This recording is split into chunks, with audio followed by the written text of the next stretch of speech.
Dr. Carla Rodrigues is a GP and Head of Clinical Obesity at Numan who knows all about the highs and lows of marathon prep. And with the London Marathon just around the corner, she's on the line with us here to share some practical tips for anyone gearing up for the London Marathon at the weekend or just thinking about taking it on next year. And of course, Dr. Carla is here. Good afternoon then, Carla. How are you? I'm very good, Toby. How are you? I'm excellent, thank you.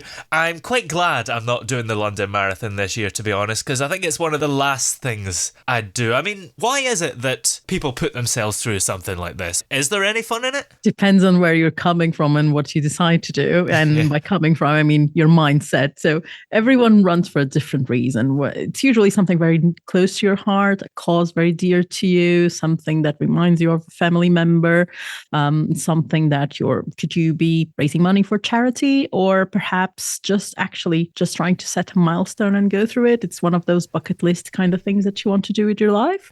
Or it could be that you just want to outdo yourself and be able to say, actually, I did that. It obviously requires a lot of preparation. How much preparation do you have to do before the big day? My personal favorite would be a minimum of 3 months. Of course, preparation can vary, but I would say that's the threshold to have a safe marathon more than anything. It's mostly how much time you want to put into it.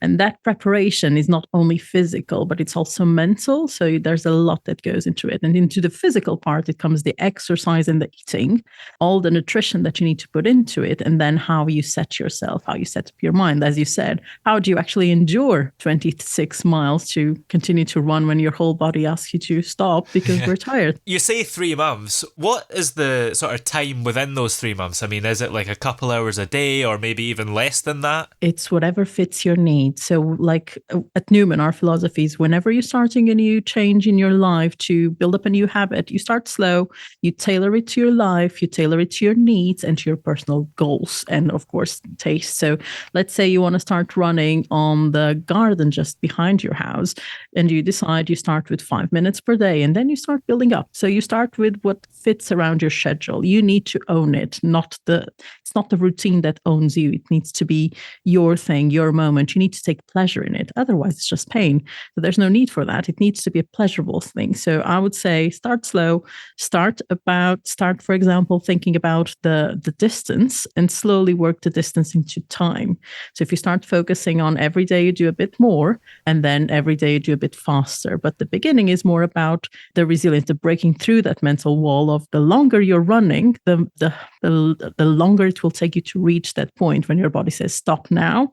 So you just need to find that day, the next day, what you're going to do when your body tells you to stop, and you build that mental resilience into it. Yeah, I suppose it is very important to start slow because otherwise you could have some horrible injury on the first day because you've gone too hard and too fast and then you'll never be in the marathon. That's a very common thing to happen. I think usually because we get that rush of endorphins and dopamine when we say we're going to do it and we're so excited to do it and we want to move a mountain already on day one. And if we actually do that, it's just not safe. So my advice would be definitely listen to your body. There's 2 elements of that. One is pain. So if there's a lot of pain, there's a difference in your gait, there's a difference in your ability to walk or to move. There's something there. You need to look for an injury in there. The second part of it is there will always be elements of you pushing outside of your comfort zone. And that's more about your physical fitness, about how far you can go. And in those moments, all you can do is stop, go for a slower pace, but you'll get there. You just don't need to do it all on day one. 3 months is quite a long time when it comes to training and having that sort of willpower to keep doing it day in, day out, or week in, week out, however often it is. So what advice would you have for people to keep going, even if they feel like they're just not in the mood for it, or they feel like they're not making any progress? So that needs to build into your strategy for it. So those 3 months, even though it seems like a long time, our research actually shows that more than half of those people still feel like they're not prepped. So when you're prepping for those 3 months, you need to take into consideration the different stages of that preparation. And the first stage, it's within the first 2 months, and you set some milestones to it. As I was saying, it could be about reaching that distance. It could be about actually improving your nutrition, going for more more nutritious meals with more vitamins, more veggies, more healthier place kind of meals, and experiment with the things that you're going to try to do at the marathon day. It could be the snacks that you want to take. It could be the electrolyte gels that you want to take to keep your hydration. Experiment during those 2 months, because you're gathering data at this point. You're learning about how your body responds to something.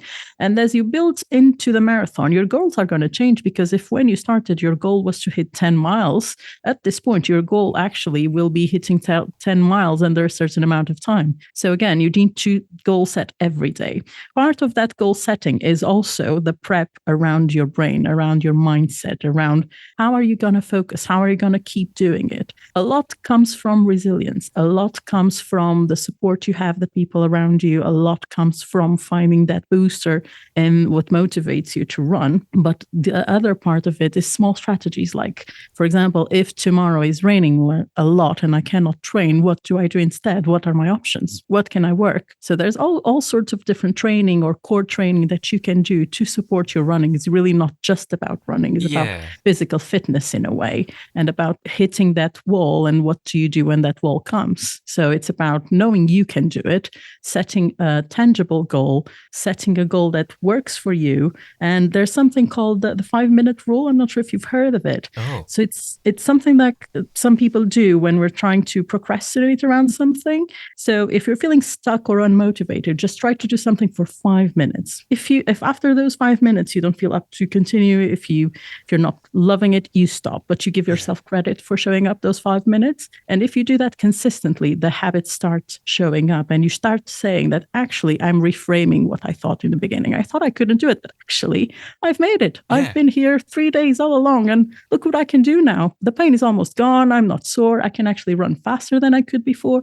And all of those small joys build into the resilience of the marathon day. I've never heard of that 5-minute rule before, but actually that's really good. I'm going to try that, because you can use it for anything that you're procrastinating, can't you? Absolutely. Anything in your life, even work. Oh, yeah.